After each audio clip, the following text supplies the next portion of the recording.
हम medical camps नहीं लगाते हैं, ये इलनेस व्यवस्था है। हम हेल्थ चेकअप कैंप लगाते हैं। क्यों?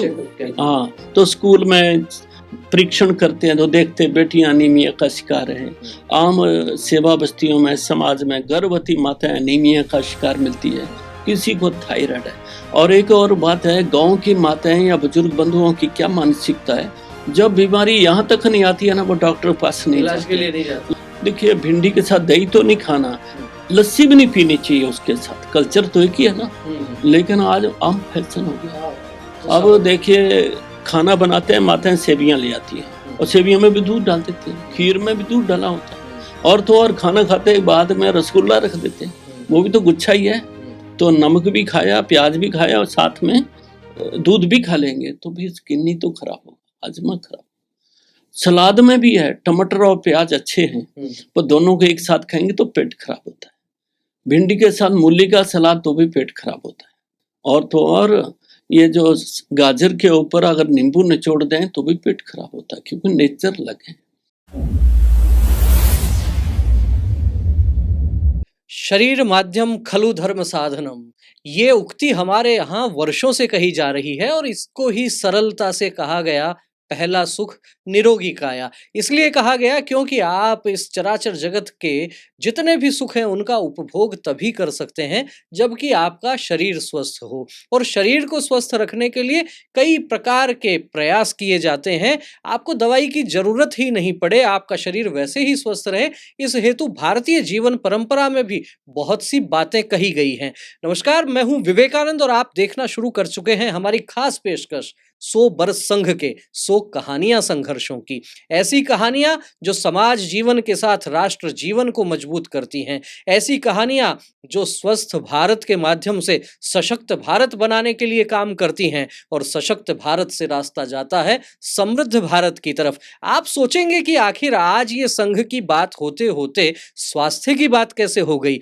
स्वास्थ्य की बात इसलिए क्योंकि आज इस श्रृंखला के अंतर्गत हम जिनसे चर्चा करेंगे वे हैं श्रीमान संजीवन जी। संजीवन जी, आपका बहुत बहुत स्वागत है। धन्यवाद। श्रीमान संजीवन जी आरोग्य भारती के अखिल भारतीय कार्यकारिणी के सदस्य हैं, साथ ही साथ आप राजस्थान और उत्तर क्षेत्र के आरोग्य भारती के संयोजक हैं। आप मूल रूप से हिमाचल प्रदेश के हैं और आप प्रांत प्रचारक भी रहे हुए हैं और साथ ही आप उत्तर क्षेत्र के शारीरिक शिक्षण प्रमुख भी रहे हैं। एक लंबा अनुभव है। तो संजीवन जी, सबसे पहले जानना आपसे ये चाहेंगे कि आखिर आरोग्य भारती जो संगठन है उसकी स्थापना कब हुई और खासतौर पर क्यों हुई, क्या कहना चाहेंगे? आरोग्य भारती की स्थापना 2 नवंबर 2002 को कोच्चि में हुई है जी। अनेक संस्थाएं पहले स्वास्थ्य के क्षेत्र में अलग अलग प्रदेशों में अलग अलग नामों से काम करती थी। कोच्चि में जब सभी प्रबुद्ध जन स्वास्थ्य के क्षेत्र में रुचि रखने वाले बैठे, चिंतन मंथन हुआ तो ये विचार हुआ कि पूरे समाज में ये स्वास्थ्य की जो कठिनाई है ये बढ़ती जा रही है और ये जीवन शैली के विकृत होने से हो रही है। तो समाज की स्वस्थ जीवन शैली फिर से समाज के व्यवहार में आ जाए और समाज को स्वास्थ्य के प्रति जागरूक किया जाए, तो एक पूरे अखिल भारतीय एक संगठन होना चाहिए। और इसमें फिर सभी पैथियों का सहयोग यानी साथ लेकर के समावेश करके एक आरोग्य भारती का गठन हुआ। धनतेरस भगवान धनवंतरी के प्रकट उत्सव के दिन ही ये हुआ। निश्चित रूप से हमारे यहाँ दीपावली से 2 दिन पहले जो धनतेरस मनाई जाती है उस दिन धनवंतरी जयंती मनाई जाती है। आरोग्य के देवता भगवान धनवंतरी का पूजन उस दिन किया जाता है, तो उसी दिन आरोग्य भारती की भी स्थापना हुई।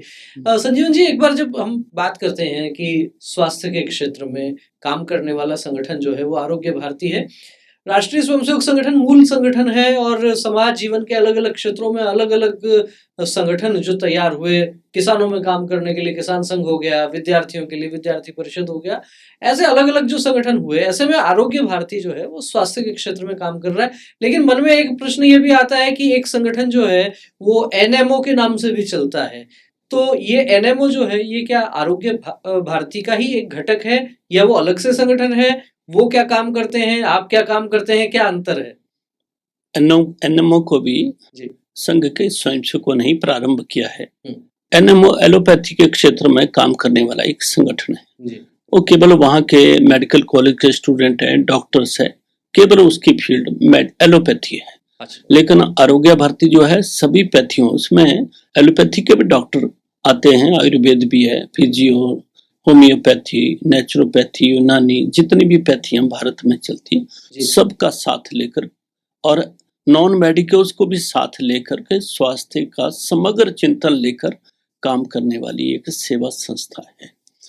आपने कहा कि नॉन मेडिकल लोगों को मेडिकोस, नॉन मेडिकोस, हाँ, उनको भी साथ में लेके और हाँ। आप काम करते हैं, तो स्वास्थ्य का क्षेत्र जो है उसमें फिर वो लोग क्या काम करते होंगे, क्या गतिविधियां रहती हैं? देखिए, नॉन मेडिकोस में जैसे पर्यावरण है, हम्म। तो पर्यावरण केवल त्रिवेणी, पंचवटी, नवग्रह वाटिका लगाना, पानी का तालाब ठीक कर देने से पर्यावरण ठीक नहीं होगा। प्रत्येक घर की भूमिका इसमें चाहिए, जी। बल्कि प्रत्येक व्यक्ति की भूमिका वो पर्यावरण हित ऐसी होगा। तो आरोग्य भारती का एक चैप्टर ये है। दूसरा, आयुर्वेद का बढ़ावा आज हो रहा है, बढ़ावा मिल रहा है, लेकिन वनौषधियां समाप्त हो रही है। तो वनौषधियों के प्रति भी चिंता, प्रचार प्रसार करने वाला ये भी एक भाग हो सकता है। तो समाज में योग विषय भी स्वास्थ्य के लिए आधार है। बिल्कुल। ऐसे घरेलू उपचार भी उसमें है, तो फर्स्ट एड में एलोपैथी, इनका भी सहारा लेना पड़ता है।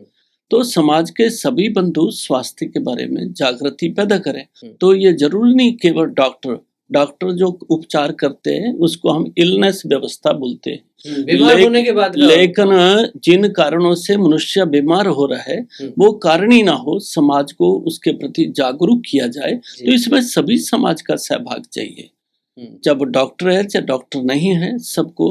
और पहले एक समय हमारी माताएं, दादी नानी के नुस्खे सुने होंगे, वो माताएं स्वास्थ्य के प्रति बहुत कुछ जानती थी और सास बहू को प्रशिक्षित करती थी, और भारत में ये वातावरण था।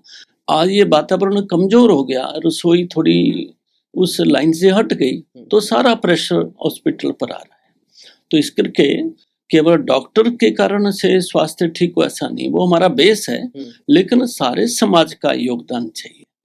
बहुत महत्वपूर्ण बात संजीवन जी ने कही है इस चर्चा में कि व्यक्ति बीमार होता है उसके बाद चिकित्सक उसका उपचार करते हैं, लेकिन हमारे घर की जो रसोइयां हैं वो रसोई अपने आप में एक प्रकार से हम कह सकते हैं कि आरोग्य का काम करने वाली है। उस रसोई में अलग अलग प्रकार के ऐसे मसाले हैं, विविध सामग्रियां ऐसी हैं कि जो आपको आरोग्य देती हैं, आपको बीमार होने से बचाती हैं। और केवल भारत ही नहीं अपितु पूरे विश्व ने कोविड के समय ये देख लिया कि भारत की रसोई अपने आप में कैसे आपके अस्पतालों से भी बड़ा काम कर सकती है। उस रसोई में जो अदरक है, उस रसोई में जो अलग अलग प्रकार के मसाले हैं, हल्दी है, जिनका लोहा आज पूरी दुनिया मानती है। और दादी नानी के जो नुस्खों की जब हम बात करते हैं तो निश्चित रूप से ये भी समझ में आता है कि वो एक परंपरा चली आ रही थी लंबे समय से। अब कहीं ना कहीं बीच में जो कुछ अवरोध पैदा हुए हैं उनके कारण जो समस्या है, तो उस समस्या का निराकरण करने का काम आरोग्य भारती कर रही है। आपने जैसे बताया पर्यावरण की बात, आपने बताई कि पर्यावरण के माध्यम से भी हम स्वास्थ्य ठीक कर सकते हैं। वनौषधि एक बड़ा विषय है अपने आप में, चूंकि मेडिकल फील्ड की बात करें तो बहुत बड़ा क्षेत्र जो है वो एलोपैथी ने एक प्रकार से घेर रखा है। आयुर्वेद की जो स्थिति एक दौर में जो हुआ करती थी भारत की, अब कहीं ना कहीं ये लगता है कि थोड़ा स्तर उतना नहीं रहा है। कई सारे कारण हो सकते हैं, वनौषधि भी उनमें से एक कारण हो सकता है। वनौषधि को लेकर मैं जानना चाहूंगा कि खासतौर पर आरोग्य भारती क्या कुछ विशेष क्या ऐसा है, जो भी औषधियां बनती है वो वनौषधियों से ही बनती है, जड़ी बूटियों से ही बनती है जी। लेकिन आयुर्वेद का रुझान बढ़ रहा है, भारत में नहीं दुनिया में बढ़ रहा है। लोगों का रुझान भी बढ़ रहा है और उनका उपयोग भी कर रहे हैं। मैं आपको आंकड़ा बताता हूँ, 2014 में $2 बिलियन का आयुर्वेद का व्यवसाय था, और पिछले जुलाई में 24 था, और अभी आप देखेंगे तो 42 पॉइंट समथिंग पहुंच गया एक साल के अंदर। रुझान आयुर्वेद का $1 बिलियन कह रहा हूँ, बहुत बढ़ रहा है। लेकिन मैं हिमाचल देखता हूँ, पहाड़ी क्षेत्र, किसानों के खेत देखता हूँ, वनौषधियां समाप्त हो रही हैं, क्योंकि लोगों को उन औषधियों का परिचय नहीं रहा। तो वो खरपतवार समझकर या तो औषधीय पौधों को काट रहे हैं या उखाड़ रहे हैं। इसलिए स्कूल, कॉलेज, सभी समाज के बंधुओं को अपनी औषधियों से परिचय करवाना जरूरी है। तो आरोग्य भारती ने एक पूरा एक विषय रखा है कि हमारा समाज के सभी बंधु अपनी औषधियों से परिचित हों और उनकी रक्षण करने के लिए आगे बढ़े। और इसलिए तो ये वनौषधियों से परिचय करवाने के लिए कोई कार्यशालाएं वगैरह रखते होंगे? हाँ, जब हमारी बैठकें होती हैं, समाज के बंधु होते हैं, तो हम कार्यशालाएं करते हैं, उनको शिक्षण देते हैं। और हमारी टीम में एक वनौषधि पौधों के प्रचार का एक व्यक्ति रहता है, जिसको अधिकारी बोलते हैं। अच्छा। हमारी टीम में वनौषधि पौधों का प्रचार का मुखिया है, यानी उस विषय को हेड कर रहा है और समाज के बंधुओं में इस विषय को जागृति ले जाने के लिए। दूसरा, हम आग्रह सरकार से भी कर रहे हैं कि जिले में कम से कम एक बड़ी हर्बल गार्डन लग जाए, वनौषधियों का उद्यान लगे, जहाँ स्कूल कॉलेज के बच्चे एज ए शिक्षण टूर पर जाते हैं ना, एजुकेशन टूर पर, तो उन पौधों को देखने, औषधियों को देखने जाएं, जहाँ पौधों का परिचय भी लिखा हो, औषधि उपयोग भी लिखा हो। परिचित होंगे तो घर आंगन में, खेत में जो उग रही हैं औषधियां, उनकी वो रक्षा करने की ओर बढ़ सकते हैं। तो रुझान बढ़ रहा है। सामान्य परिवारों की बात करें तो ये देखा जाता है कि हर एक घर में तुलसी का पौधा मिल जाता है और सुबह शाम उसकी पूजा भी हो जाती है। कोविड के समय पर गिलोय का खूब नाम हुआ और लोगों ने पहचाना जिस तरीके से, तो मुझे लगता है कि एक तो तुलसी हो गई, एक गिलोय हो गई, ये घर घर में लगती हैं और हर एक व्यक्ति इसका अपनी सुविधानुसार उसका उपयोग भी कर लेता है। इनके अलावा ऐसी और कौन सी आपको वनौषधियां लगती हैं जो दिखती हैं, जो सामान्यतः घरों में? नास्ति मूलम अनौषधम, कोई भी ऐसी जड़ी बूटी नहीं है जिसकी औषधि नहीं बनती है। तुलसी माता का आम समाज में परिचय है, पूजा करते हैं। वैसे तो हमारे मंत्र अनुष्ठानों में, रीति रिवाजों में, हमारा समाज में संस्कृति ऐसी जो प्रकृति से जुड़ी है, मंत्र भी ऐसे है, ओम देहु शांति अंतरिक्ष गम शांति पृथ्वी, यानी प्रकृति से जोड़कर हमारी पूजा पाठ अनुष्ठान जोड़ा है। तो घर आंगन बालकनी छत में जितनी जगह है, हमारा कहना औषधीय पौधे लगने चाहिए। इससे जहाँ पर्यावरण अच्छा होगा वहाँ औषधीय उपयोग भी हो सकेगा। देखिए, जो गिलोय है, कोरोना से पहले मैं देखता था लोग केवल पशुओं को खिलाते थे, गाय भैंस को खिलाते थे। आज सबसे इम्यूनिटी बूस्ट करने वाली औषधियां तो गिलोय हो जाती है। गिलोय सत्तो, गिलोय आदि आदि आदि सब कुछ उससे पैदा हो रहा है। तो ये औषधियां समाज में हैं, कोई भी वनौषधि ऐसी नहीं है जिसका उपयोग स्वास्थ्य में नहीं होता है। ये लगनी चाहिए, आवश्यकता है कौन सी औषधीय पौधा कितनी जगह लेता है। अगर जगह थोड़ी है तो उतनी लगनी चाहिए, ज्यादा है तो थोड़ा बढ़ जाए। बड़े वृक्ष भी हैं तो खुली जगह में लगनी चाहिए। निश्चित रूप से कोई भी जो है वो वनस्पति ऐसी नहीं है कि जो किसी काम नहीं आती हो। हमारे यहाँ कहा जाता है, अमंत्रम अक्षरम नास्ति नास्ति मूल मनोषधम अयोग्य पुरुषो नास्ति योजकस्तत्र दुर्लभ है।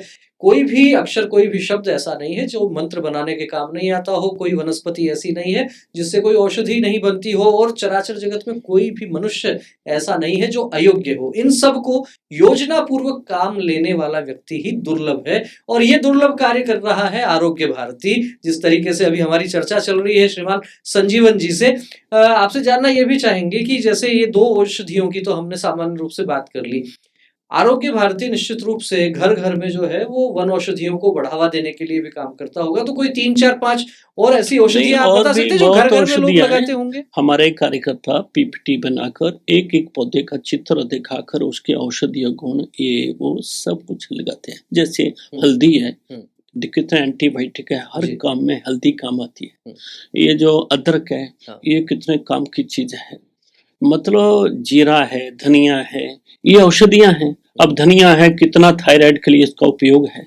पेट में आफारा हो जाता है, अब जीरा चबाइए, गर्म पानी पीजिए, आफारा शांत हो जाता है।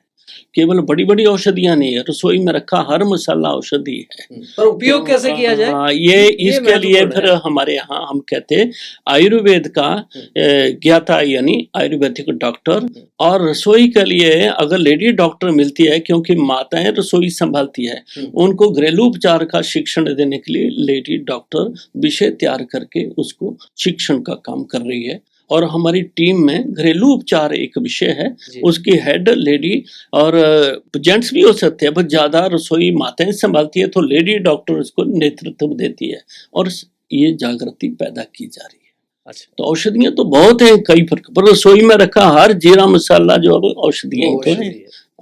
तो आरोग्य भारती के यदि हम संगठन की बात करें तो किस प्रकार की गतिविधियां सामान्य रूप से रहती हैं, किस तरह के कार्यक्रम रहते हैं? जैसे इस श्रृंखला के अंतर्गत हमारी बात हुई क्रीड़ा भारती के कुछ पदाधिकारियों से, उन्होंने बताया कि जैसे संघ की 1 घंटे की शाखा होती है, वैसे क्रीड़ा भारती में जो है वो खेल केंद्र चलाए जाते हैं। तो ऐसे आरोग्य भारती जो संगठन है, संगठन का तंत्र आपने बनाया होगा, जिलों में पदाधिकारी होंगे, तहसील में होंगे, प्रांत स्तर पर होंगे, लेकिन वो क्या बैठकों में ही मिलते हैं या फिर उसके अलावा उनका मिलन का क्या कुछ कोई सिस्टम बना हुआ है, या फिर समाज में आप किस तरह से इस विचार को लेकर? बैठक में तो केवल योजना बनती है, उनको एक दिशा मिलती है, कार्यक्रम बनाते हैं।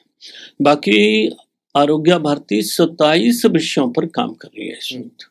उसमें महिला स्वास्थ्य कार्यक्रम एक पूरा विषय है। आधा समाज तो माताओं का है। माताएं रसोई भी संभालती है, घर का पर्यावरण भी देखती है, वनौषधि, बच्चों का संस्कार भी देखती है, दिनचर्या भी देखती है। तो महिलाओं के लिए जागृति के लिए एक विषय है। दूसरा है व्यसन मुक्ति कार्यक्रम। व्यसन आज लत नहीं है कि रोग बन गया, रोग है तो हम निदान का प्रयत्न करते हैं। युवाओं में तो इतना बढ़ गया है, एक चैलेंज बन गया है। दूसरा है योग द्वारा स्वास्थ्य। जितनी मनोरोग हो रहा है, मेंटल स्ट्रेस, तो योग केवल आसन प्राणायाम नहीं, अष्टांग योग है। यम नियम में पूरी मॉरल वैल्यूज है, ब्रह्मचर्य की महिमा भी उसमें है। तो सभी जगह ये योग द्वारा स्वास्थ्य है। दूसरा 2 विषय हैं, एक है फर्स्ट एड और एक है घरेलू उपचार। फर्स्ट एड हम चाहते हैं ट्रॉमा सेंटर का एक अच्छा डॉक्टर उसको लीड करता है। युवकों को, युवतियों को, समाज को उसकी ट्रेनिंग, हर व्यक्ति को फर्स्ट एड आना चाहिए। दूसरा घरेलू उपचार भी घर घर का विषय फिर से बनना चाहिए। तो ये जो घरेलू उपचार है, आयुर्वेद का रसोई जो है, ये फर्स्ट एड है। ये घरेलू उपचार फर्स्ट एड फिर से घर घर का विषय बने। दूसरा जो वनौषधि है, उसके लिए एक व्यक्ति, अगर हम चाहते हैं बॉटनी का प्रोफेसर कॉलेज का मिल जाए, उसका अध्ययन अच्छा होता है, वो अच्छा गाइड कर सकता है। ऐसे पर्यावरण में एनवायरमेंट का प्रोफेसर मिले, अच्छा नहीं तो कोई भी कुछ विषय लेकर, खासकर पर्यावरण में हम पेड़, पानी, पॉलिथीन और स्वच्छता पर ज्यादा आग्रह कर रहे हैं। इससे घर घर और प्रत्येक घर इसमें पर्यावरण से जुड़ना चाहिए। एक है परंपरागत वैद्य जो नाड़ी देखते थे, कुछ मंत्र से ठीक करते हैं, जॉन्डिस की दवाई देते, पथरी की दवाई देते। ये वैद्य समाज में आम थे और वो पैसा नहीं लेते थे, जितना जितना दिया उतना काम। आज भी गांव में कोई दवाई देता ना, पैसा नहीं लेते, उसको धर्म से जोड़ते हैं। लेकिन ये परंपरा धीरे धीरे समाप्त हो रही है। आरोग्य भारती ने एक विषय रखा है, तो एक सीनियर कुशल व्यक्ति इसका मुखिया बनाते हैं, जो ऐसे महापुरुषों से, महानुभावों से मिलकर उनकी बैठक करते हैं। और हम आग्रह करते हैं अपने चॉइस के 4 शिष्य अपने से योग्य बनाओ ताकि ज्ञान मरना चाहे। ऐसे ही हमारा ये कहना विद्यालय स्वास्थ्य कार्यक्रम, इसमें 12वीं तक विद्यालय का एक सीनियर प्रिंसिपल लेक्चरर मिले, तो विद्यालयों की टीम बनाकर कुछ विषय विद्यालयों के टीचरों के द्वारा ही रखते हैं बच्चों के बीच में। महाविद्यालय, विश्वविद्यालय का एक अलग प्राध्यापक। ऐसे मेडिकल कॉलेज के अंदर भी आज के बच्चे जो पढ़ रहे हैं, कल को डॉक्टर बनेंगे, उनको भी दिशा मिल जाए, तो एक वहीं का प्राध्यापक इसमें काम करता है। ऐसे अनेक विषय लेकर के आरोग्य भारती काम कर रही है। डॉक्टर सभी पैथियों का हमारा आधार है, तो उनसे संपर्क करने वाला एक व्यक्ति रखते हैं। कभी कभी उनका गेट टुगेदर हो, और हर काम में हम डॉक्टर मिलते हैं। एक और मैं बता दूं, हम मेडिकल कैंप्स नहीं लगाते हैं, ये इलनेस व्यवस्था है। हम हेल्थ चेकअप कैंप लगाते हैं। क्यों? हाँ, तो स्कूल में परीक्षण करते हैं तो देखते बेटियां एनीमिया का शिकार हैं। आम सेवा बस्तियों में, समाज में गर्भवती माताएं एनीमिया का शिकार मिलती है, किसी को थायराइड है। और एक और बात है, गांव की माताएं या बुजुर्ग बंधुओं की क्या मानसिकता है, जब बीमारी यहाँ तक नहीं आती है ना, वो डॉक्टर के पास नहीं जाते। लेकिन अगर पहले से ही उनको आगाह कर दिया जाए तो वो स्वस्थ रहेंगे, संकट से बच सकते हैं। तो हम हेल्थ चेकअप कैंप लगाते हैं। ऐसे समाज के लिए एक आरोग्य मित्र योजना है। आरोग्य मित्र योजना में एक मुखिया रहता है पंचायत का, गांव का, उसके हम 5-7 मित्र बना देते हैं। सबको ऐसे एक एक विषय है और मुखिया को कुछ विषय ट्रेनिंग देते हैं, मानो थर्मामीटर से टेम्परेचर भी देखना है, शुगर देखना है, बीपी देखना है, छोटे मोटे टिप्स देते हैं। बाकी सामाजिक अवेयरनेस पैदा करने के विषय खड़ा करते हैं आरोग्य मित्र में। जैसे मैं बता दूं 1 मिनट में, तो ये मुखिया एक पंचायत का गांव का है, तो एक टीम में हम फर्स्ट एड का व्यक्ति, एक घरेलू उपचार का, एक वनौषधि पौधों का, एक पर्यावरण का जोड़ते, एक योग के द्वारा स्वास्थ्य है, तो नागरिक कर्तव्य भी सामाजिक स्वास्थ्य है, सुपोषण का विषय देते हैं हम, योग का विषय देते हैं। ऐसे 8 विषय हम एक साथ टीम में खड़ा करते हैं। महीने में एक लेक्चर पंचायत के लोगों को मिल जाए। जब लोगों का रुझान बढ़ता ना, दौड़ कर आते हैं, नई चीज मिलेगी स्वास्थ्य की। और ये करते करते यही काम विद्यालय में, यही महाविद्यालय में और यही माताओं के अंदर विषय 8 विषय आते हैं, तो समाज के अंदर एक स्वास्थ्य की अवेयरनेस पैदा होती है। और आज वैसे हेल्थ कॉन्शियस तो समाज बना है, पर बहुत सारे ऐसे विषय हैं जो समाज को मालूम नहीं है। जैसे स्वस्थ जीवन में शैली में हम बोलते हैं विरुद्ध आहार नहीं खाना है, तो विरुद्ध आहार का विषय आम समाज को नहीं है मालूम, अब तो लुप्त सा ही हो गया है। तो विरुद्ध आहार ही वास्तव में ये समाज स्वास्थ्य को बिगाड़ने का कारण। कटोरी में दही रहता है, दूसरी कटोरी में खीर रहती है। बिल्कुल, खाना खा रहे हैं और खीर दे रहे हैं। अब खीर और दूध का नमक प्याज से दोस्ती नहीं है। जब दूध के साथ नमक, प्याज, मूली, कटहल, मांसाहार, बैंगन, जामुन खाते हैं तो स्किन के रोग आते हैं, फोड़ी, फिंसी, दाद, खुजली, सोराइसिस, फुलबेरी। सोराइसिस तो खुश्क होती है, खुजलाते, कोड़ियों का हाथ देखे होंगे, और फुलबेरी तो ऐसा है हाथ पैर चेहरा शरीर ही सफेद हो जाता। इसका दर्द तो वो माता पिता महसूस कर सकते जिनके बच्चे अच्छे हैं, पर फुलबेरी हो जाए रिश्ता भी कठिनाई होती है। फिर भिंडी के साथ दही, करेले के साथ दही, दही के साथ प्याज, ये भी एक खतरनाक कॉम्बिनेशन। फिर दही के साथ प्याज भी, हाँ, एक स्किन को खराब सफेद फुलबेरी लाता है। और तो और मेहमान आए तो पनीर की भुर्जिया बना देते हैं। पनीर दूध का गुच्छा है, नमक भी प्याज भी, 3 दुश्मन इकट्ठे होते। पालक पनीर, पालक आयरन है, पनीर ऑक्सैलिक एसिड है, टमाटर जोड़ते ही पथरी तैयार होती है, और किडनी में पथरी, पित्ते में पथरी आम बात है। लेकिन पनीर वास्तव में सब्जी थोड़ी है। ये पनीर तो एक किस्म से प्रोटीन की कमी को दूर करने के लिए तैयार हुआ था। अच्छा। ये रूटीन में सब्जी बनाकर नहीं खाना चाहिए। आज हर जगह पनीर डाला जाता है, मिक्स वेज में पनीर, मटर पनीर, पालक पनीर, मशरूम पनीर। तो ये जानकारी की कमी के कारण कोई माता नहीं चाहती मेरे बच्चे या परिवार के सदस्य बीमार हो। और हर परिवार में, हर घर में जो है पनीर की सब्जी जो है वो एक लग्जरी आइटम माना जाता है। लग्जरी नहीं है, शादी विवाह में खूब बनाते हैं। यह अज्ञानता के कारण। शादी विवाह से लौटकर आते लोग बीमार होते हैं, दोष देते हैं तेल ज्यादा था, मसाले ज्यादा थे। वास्तव में विरुद्ध आहार खा के आते हैं। तेल पी भी लेंगे तो भी बीमार नहीं होते। ये जो बेमेल खाना खा के आते हैं उससे बीमार होते हैं। समाज अगर जागरूक हो जाए, समझदार हो जाए। तो ये जो विरुद्ध आहार वाली आपने बात बताई, अपने आप में बहुत महत्वपूर्ण बात है। और आज के दौर में जैसा लगता है कि इतनी जो बीमारियां हो रही हैं उसके पीछे भी एक बड़ा कारण है। इस विरुद्ध आहार को लेकर क्या कहीं कोई पुस्तक वगैरह कोई? हाँ, आयुर्वेद में बहुत कुछ है, लेकिन अगर सीधा सरल देखना हो तो गूगल में बहुत अच्छे वैद्यों ने जानकारियां डाली हैं। उसमें विरुद्ध आहार लिखते ही बहुत सूची मिलेगी, और किसके साथ क्या खाना नहीं खाना मिल जाएगा।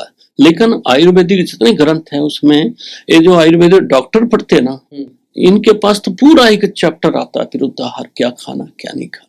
अच्छा। लेकिन आज व्यावहारिक जीवन में नहीं है, समाज कुछ भी कर रहा है। और बताता हूँ, आम का सीजन अभी निकला, आम के खाने के बाद कोल्ड ड्रिंक पी लें तो इतना बड़ा फूड पॉइजन होता है कि व्यक्ति संभल ही नहीं पाता, वैद्य में नहीं संभाल पाते। अच्छा। तो ऐसे इसका अध्ययन सबने करना चाहिए। विरुद्ध आहार गूगल पर लिखे, और अच्छा लगे तो रसोई में सूची लगनी चाहिए, और अच्छा लगे तो फिर सोशल व्हाट्सएप प्रचार करेंगे। मैं कहता हूँ राष्ट्र धर्म का बड़ा पुण्य हो जाएगा, ये समाज को अलर्ट कर पाएंगे।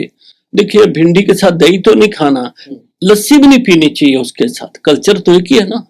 लेकिन आज आम फैशन हो गया। अब देखिए, खाना बनाते हैं, माताएं सेवियां ले आती हैं और सेवियों में भी दूध डाल देती हैं, खीर में भी दूध डाला होता है, और तो और खाना खाते के बाद में रसगुल्ला रख देते हैं, वो भी तो गुच्छा ही है। तो नमक भी खाया, प्याज भी खाया और साथ में दूध भी खा लेंगे तो भी किडनी तो खराब होगा, हाजमा खराब।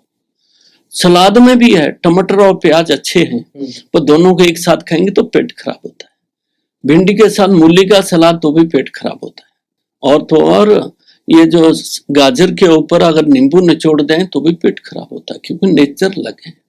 इसलिए ये फिर से क्रांति लाना पड़ेगी। तो आपने अभी जो पिछले 4-5 मिनट में जो बातें कही हैं उनको देख के तो लगता है कि आरोग्य भारती का जो है एक एक कार्यकर्ता वो हर एक प्रकार से कह सकते हैं वैद्य के बराबर का ज्ञान रखने वाला व्यक्ति हो गया होगा। नहीं, हम कार्यकर्ता निर्माण कर रहे हैं, अभी उतने लेवल पर काम नहीं आया, लेकिन हम चाहते हैं हमारी टीम में अच्छे डॉक्टर, सभी स्ट्रीम के प्रोफेसर, लॉयर्स, व्यवसायी, उद्योगपति, पढ़ा लिखा वर्ग, माता बहनें सभी जुड़े, थोड़े में ये विषय समझ लेते हैं और समाज का प्रबोधन करें। ये हम बढ़ रहे हैं, जहां जहां हमारा आरोग्य मित्र योजना के नाते काम हो रहा है, उन गांव में काफी गांव तैयार हो गए ऐसे, दवाइयों की मतलब वहां आना लगभग शून्य के बराबर हो गया। एक्सीडेंटल केस छोड़ दिया जाए तो गांव में, लेकिन आज शायद ही कोई गांव है जहां दवाइयां नहीं आ रही है, घर है जहां दवाइयां नहीं आ रही है। तो आरोग्य भारती के माध्यम से जैसा आपने बताया कि लोगों का प्रबोधन करने का काम है, उनमें जागरूकता लाने की बात है, तो ये जागरूकता तो किस प्रकार से लाते होंगे? सेमिनार के माध्यम से ही लाते होंगे? देखिए, हम सभी स्कूलों में टीम बनवा रहे हैं। अच्छा। वहां जाते स्कूल में हमारे कोई प्रिंसिपल रिटायर्ड हैं, सीनियर लेक्चर हैं, उनको दायित्व देते हैं विद्यालय स्वास्थ्य। तो 8 विषय जो मैंने अभी बोले वो टीम बनाकर बारी बारी से 15 दिन में 10-12 मिनट का विषय आ जाए। कॉलेज है, विश्वविद्यालय तो हर 15 दिन में तो नहीं हो सकता, पर महीने 1.5 महीने में एक घंटे का एक विषय आ जाए विश्वविद्यालय में। समाज में जैसे पंचायत स्तर पर आरोग्य मित्र योजना है तो उनके द्वारा समाज का प्रबोधन हो जाए।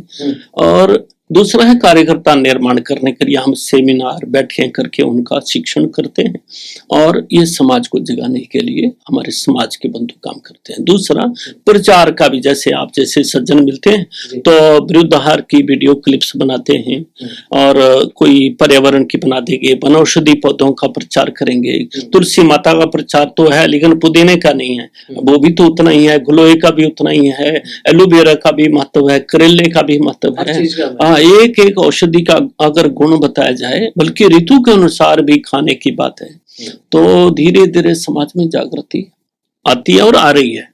निश्चित रूप से आरोग्य भारती जिस तरीके से काम कर रहा है, देश को सशक्त बनाने की दृष्टि से एक बहुत महत्वपूर्ण काम है, और व्यक्ति स्वस्थ होगा तो निश्चित रूप से राष्ट्र जो है, आपका दवाइयों पर, मेडिकल पर खर्चा आपका कम होगा और समृद्धि भी इसी रास्ते से होकर आती है। एक बड़ा विषय आरोग्य भारती के माध्यम से अभी देश भर में चल रहा है। बात करेंगे संगठन की। आप राजस्थान देखते हैं, उत्तर क्षेत्र देखते हैं, तो इस राजस्थान की बात करें खासतौर पर, तो आरोग्य भारती का जो संगठन है वो जिले से नीचे तक पहुंच चुका है या क्या स्थिति है अभी? ऐसा कि राजस्थान जो है अपने संगठन ने 3 प्रांत बनाए हैं, जयपुर, जोधपुर, चित्तौड़ है। अभी तक अधिकांशतः प्रांत केंद्रों पर ज्यादा काम था, थोड़ा थोड़ा जिलों में था। अभी मेरा थोड़ा सघन प्रवास हो रहा है तो जिलों में टीमें अच्छी हो रही है। अभी जयपुर जैसे महानगरी है तो 4 भाग हैं, 4 जिला के बराबर हैं, तो 4 जिलों में अच्छी टीम बन गई, बल्कि नीचे नगर हैं उनमें भी संयोजक बन गए हैं। यहाँ लगभग कोई ना कोई कार्यक्रम चल रहा है इनका। अभी पीछे मधुमेह मुक्त सप्ताह भी मनाया इन्होंने, आरोग्य मित्र योजना के लिए सेवा बस्तियों के बंधु बच्चे लेकर के उनको भी प्रशिक्षण दिया, और यहाँ अलग अलग प्रकार के काम लगातार चल रहे हैं। जोधपुर प्रांत में अभी मैं प्रवास किया पीछे, वहां का प्रांत का अभ्यास वर्ग भी हो गया, और कार्यकर्ताओं में अच्छा उत्साह है। बहुत अच्छे स्तर के लोग, मेरे 11 जिलों के कार्यकर्ता अच्छे स्तर में वहां पर पहुंचे जहां नहीं था। सुदूर बाड़मेर, जैसलमेर, श्रीगंगानगर, बीकानेर, उधर से भी कार्यकर्ता, फलौदी से, पाली से और बाली से कार्यकर्ता आए, प्रॉपर जोधपुर के आसपास के। और अब वहां मैं देख रहा हूँ सोशल मीडिया पर वो लोग लगातार कुछ न कुछ गतिविधि चला रहे हैं, और ग्रंथों से बातें लेकर खान पीने की बातें भी डालते ये हैं। तो बात आ गई एक प्रकार से हम बात करें स्वास्थ्य को लेकर। आपने कहा पर्यावरण की दृष्टि से भी आप लोग काम करते हैं। संघ ने पर्यावरण संरक्षण के लिए अलग से गतिविधि 2019 में बना थी।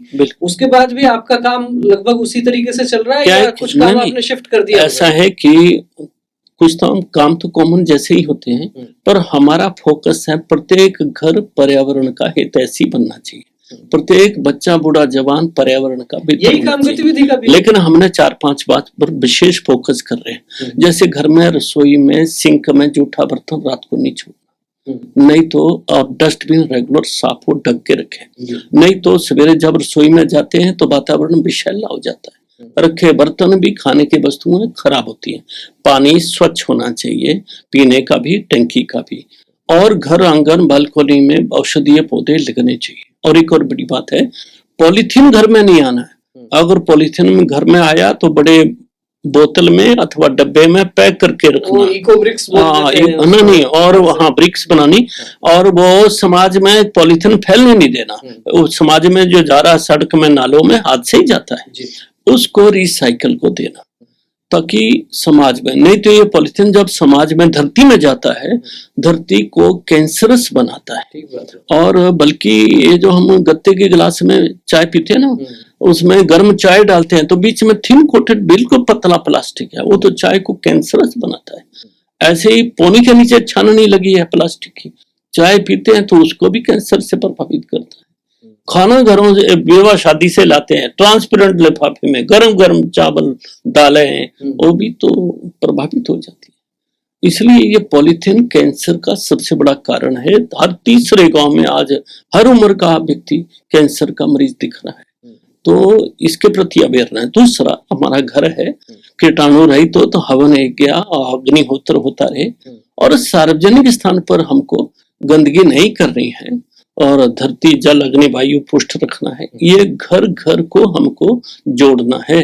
तो हमारा जो पर्यावरण का फोकस है, प्रत्येक परिवार व्यक्ति इसका हितैषी हो जाए। निश्चित रूप से इस चर्चा में ये भी बात आई कि जो घर घर में आज हम देख रहे हैं कैंसर बढ़ रहा है।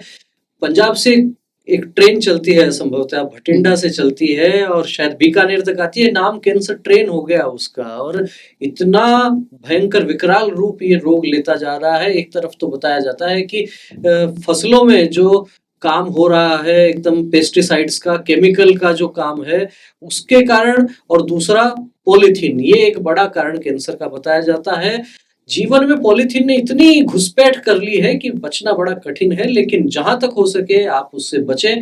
घर में पॉलीथीन आ गया हो तो प्रयास करें कि वो घर के बाहर नहीं जाए, उसको बोतल में बंद करके रख दें, जिससे रिसाइकल के भी वो काम में आ सकती है। और साथ ही साथ इस धरती को हमने माता कहा है, माता भूमि पुत्रो अहम पृथिव्या, इस भाव को यदि जिएंगे तो निश्चित रूप से हम कह सकते हैं कि धरती माता का श्रृंगार पेड़ पौधे हैं, और इस श्रृंगार को खराब करने का काम सिंगल यूज पॉलीथीन करता है। जगह जगह यात्राओं में लोग जाते हैं, हम देखते हैं कि उनकी सेवा के लिए जो है लोग शरबत पिलाते हैं, लेकिन अगले दिन क्या स्थिति होती है, ढेर लगा होता है सिंगल यूज पॉलीथीन का। उस पॉलीथीन के जो गिलास इधर उधर यत्र तत्र फेंक देते हैं, और उसके कारण जो स्थिति होती है, तो आखिर कैसे पुण्य मिलेगा, ये भी एक विचार करने की आवश्यकता है। संक्षेप में थोड़ा सा आपका जो है वो संघ विचार परिवार के साथ जो काम का आपका अनुभव रहा, उस पर भी बात करेंगे। जो आपका परिचय में देख रहा था तो आप प्रांत प्रचारक रहे, शारीरिक शिक्षण प्रमुख रहे, उसके बाद में आप आरोग्य भारती में आ गए, तो एक संगठन श्रेणी का जो काम था, शाखा बेस्ड जो काम था, उससे फिर आप अलग तरह के काम में आए। कैसे अपने आप को ढाला आपने? नहीं, वो तो संघ का प्रचारक है, जिस तरफ जो काम दिया जाता है उधर केंद्रित करता तो चैप्टर खुल जाता है जी। पहले मैं शाखा का ही काम करता था, और शारीरिक विभाग में सभी विधाएं बिल्कुल व्यवहार में ले आए था, सब करते ही थे, करवाते थे। अब काम संघ ने ये दिया तो हमने सुना sound mind in sound body, स्वास्थ्य शरीर रहेगा तभी रहेगा ना। दूसरी बात है कि देखिए जितने संघ के संगठन चल रहे हैं, स्वास्थ्य तो सबको चाहिए। एक मैं निवेदन करता हूँ सबसे कि बाकी संगठन है वो पार्ट ऑफ दिस सोसाइटी है, एक एक क्षेत्र में काम कर रहे हैं, पर ये जो आरोग्य भारती स्वास्थ्य का काम है, ये वैसा काम है जैसे सूर्य की धूप सबको चाहिए, प्राण वायु सबको चाहिए। स्वास्थ्य तो सभी संगठन के बंधुओं को चाहिए, और इसका कोई विपक्ष नहीं है। ना पार्टी संविधान में विरोध है, है। हाँ, ना पक्ष है ना विपक्ष है, ना उम्र का भेद है, ना जाति का है, ना अर्थ का है। शिशु जन्म ले रहा है और अंतिम सांस ले रहा व्यक्ति स्वास्थ्य चाहिए। तो ये आरोग्य भारती का विषय तो सबसे, ये मैं कहता हूँ केवल मनुष्य नहीं है, वनस्पति प्रकृति भी पुष्ट रहेगी, प्राणी भी स्वस्थ रहेंगे तो हम स्वस्थ रहेंगे। इसलिए आरोग्य भारती का जो लक्ष्य है वो होलिस्टिक है, होलिस्टिक अप्रोच है। दूसरा एक और कहता हूं मैं बात कि आज कैसे ठीक हो सकता है। वास्तव में मनुष्य की सोच सेल्फ केंद्रित होगी, मैटीरियलिस्टिक होगी। इसके पीछे जो हमारा अध्यात्म था, अध्यात्म मनुष्य को सन्मार्ग पर प्रेरित करता था। आज मनुष्य की इंद्रियां बस में नहीं है, वो कुछ भी खाता है, कभी भी खाता है, कैसा भी खा रहा है, कुछ भी कर रहा है, स्वच्छंदता की ओर रहना चाहता है। तो इंद्रियों पर मन पर बुद्धि विवेक का अंकुश चाहिए। तो ये आत्मा शरीर के माध्यम से परोपकार का काम करती है तो प्रसन्नता मिलती है। सुश्रुत संहिता में परिभाषा क्या है? सम दोषा, सम अग्नि, सम धातु, मल क्रिया, यह शरीर का स्वास्थ्य है। कफ पित्त वात सम रहना चाहिए। सम अग्नि 13 प्रकार की है, पर अग्नाशय पैनक्रियास मुख्य है, ये भी संतुलित चाहिए, ना ज्यादा ना कम। धातुएं 7 हैं, जो खाते उससे एक से दूसरी धातु बनती जाती है, ये भी संतुलित चाहिए। और मल मूत्र पसीना भी ठीक आए तो शरीर स्वस्थ है। परंतु आपका एलोपैथी टेस्ट करेगी, सारे टेस्ट ओके मिलेंगे, लेकिन आप प्रसन्न नहीं है। आत्मा इंद्रियां मन भी प्रसन्न चाहिए, टेस्ट सब ठीक है, लेकिन आत्मा इंद्रियां मन प्रसन्न नहीं तो आप स्वस्थ नहीं है। परिभाषा भारत की चिंतन में तो प्रसन्न आत्म इंद्रिय मना, ये भी ठीक होना चाहिए। अब इसके लिए आज अध्यात्म नहीं रहा, मॉरल वैल्यूज नहीं है, स्व केंद्रित है ना। तो मनुष्य क्या कर रहा, धरती में यूरिया डाल रहा दबकर, ऑक्सीटोसिन के इंजेक्शन फल बेल उनको दे रहा है, और केमिकल घोलकर दूध और पनीर तैयार कर रहा है। इस भगवान स्वरूप नारायण को मारकर खुद अमीर होना चाहता है, तो स्वास्थ्य कैसे ठीक होगा। इसलिए आरोग्य भारती का चैप्टर ये भी है, अध्यात्म से स्वास्थ्य कैसे ठीक होना, और अध्यात्म तो परोपकार में ही आता है। निश्चित रूप से बहुत महत्वपूर्ण बात इन्होंने कही है कि आज एलोपैथी में आप टेस्ट कराएंगे, हो सकता है सारे पैरामीटर्स पर आप नॉर्मल आए, लेकिन आपका मन कैसा है।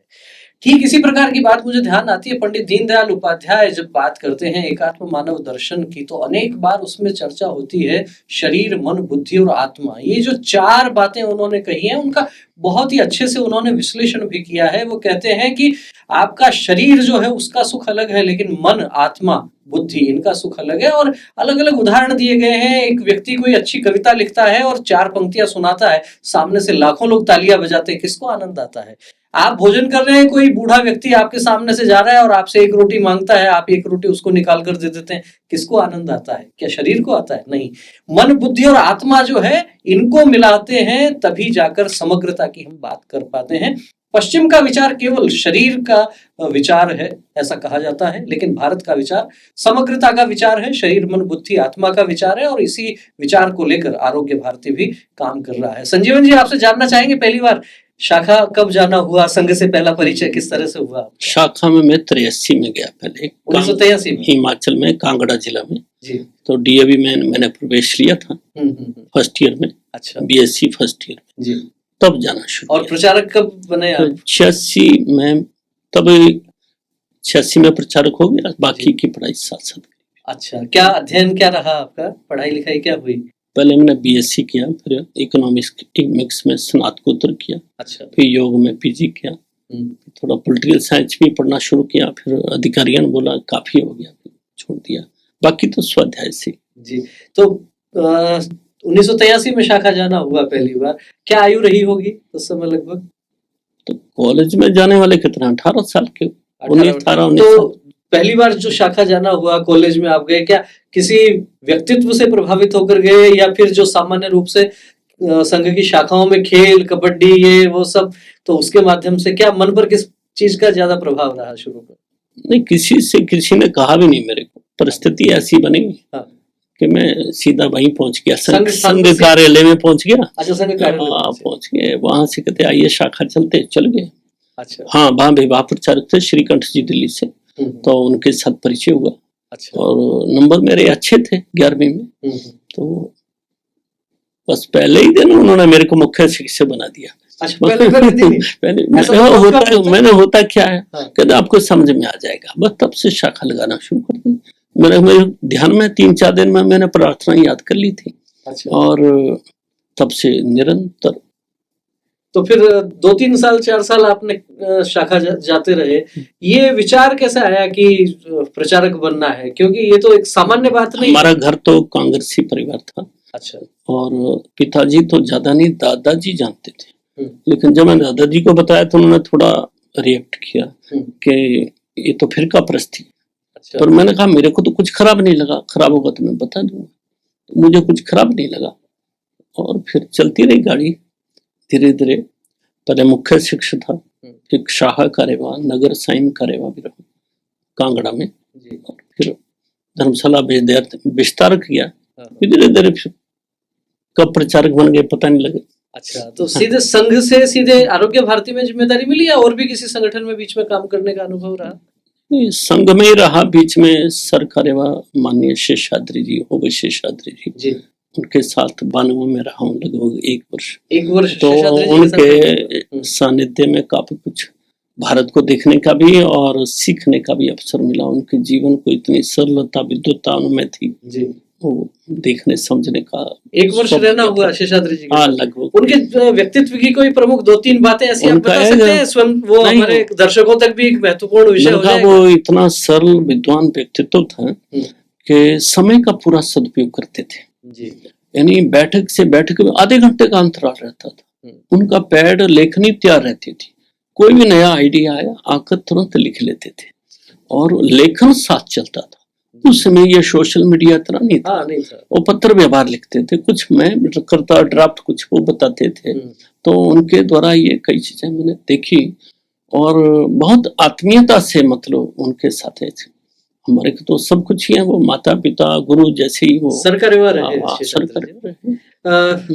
हो वे शेषाद्री राष्ट्रीय स्वयंसेवक संघ के सरकार्यवाह रहे। बहुत सी पुस्तकें भी उन्होंने लिखी और विद्वान प्रचारक भी थे संघ के निश्चित रूप से।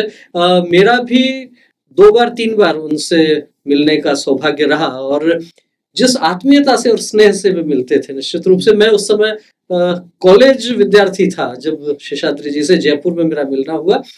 एक बात मुझे याद आती है अभी भी कि उस समय उन्होंने मेरे से ये पूछा कि आपकी जो पढ़ाई है, जो कोर्स की पाठ्यक्रम की पढ़ाई है, उसके अतिरिक्त आप क्या पढ़ते हैं? क्योंकि आपके कोर्स में, आपके पाठ्यक्रम में वो सारी चीजें नहीं आएंगी जिससे आप भारत को जान सकें, जिससे आप इसके अलावा साहित्य जो है वो क्या क्या आप पढ़ते हैं। और हर एक विद्यार्थी को अपने पाठ्यक्रम के अतिरिक्त भी कुछ न कुछ पढ़ना चाहिए, उससे आपको एक अलग प्रकार की दृष्टि मिलती है। निश्चित रूप से संजीवन जी ने भी लगभग इसी प्रकार का अनुभव बताया। तो शेषाद्री जी के साथ तो रहना हुआ ही, उनके साथ का अनुभव बताया। और कोई अखिल भारतीय अधिकारी उनके साथ का भी कोई ऐसा कोई अनुभव आपको ध्यान में आता है जो हृदय तक, गहराई तक पहुंच गया हो? और ऐसा है कि सभी अधिकारियों का स्नेह ऐसे ही मिलता रहा। तब मैं उनके साथ था तो प्राय बड़े अधिकारियों से मिलना रहता, चाहे सुरेश राव केतकर हो, पूजनीय सुदर्शन जी रहे हो, सबके साथ ही। मतलब अखिल भारतीय अधिकारी तो हृदय से ही सब कुछ नहीं करते हैं। स्नेह तो संघ के कार्य का आधार है, शुद्ध सात्विक प्रेम।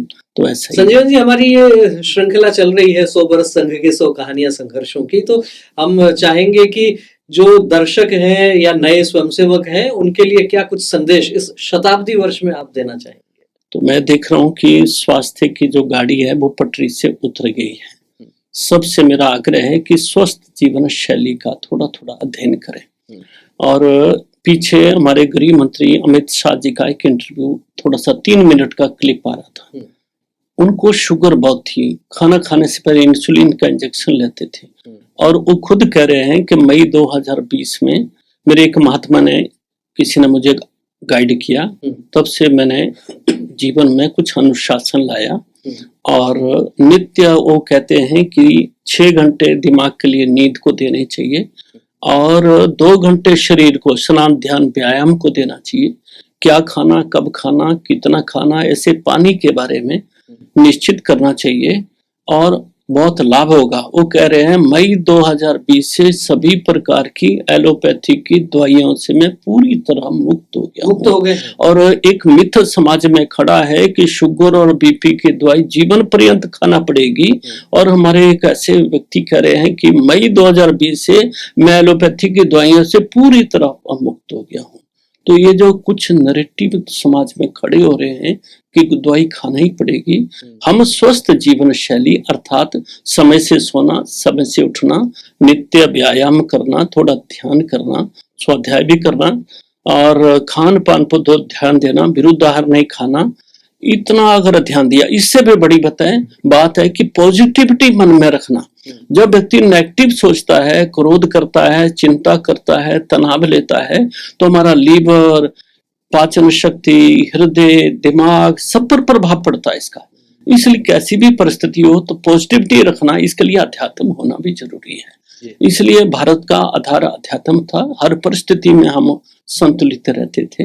आज जंक फूड के कारण से हमारा तन मन भी नई पीढ़ी का कंट्रोल नहीं है, इसलिए जीवन शैली में कई गिरावटें दिख रही है। तो स्वस्थ जीवन शैली। और अंत में बोलता हूँ, कोरोना काल में ये अमेरिका आदि को बड़ा गुमान था कि हम बहुत स्वास्थ्य के बारे में जानते हैं, सबसे ज्यादा डेथ्स वहीं हुई।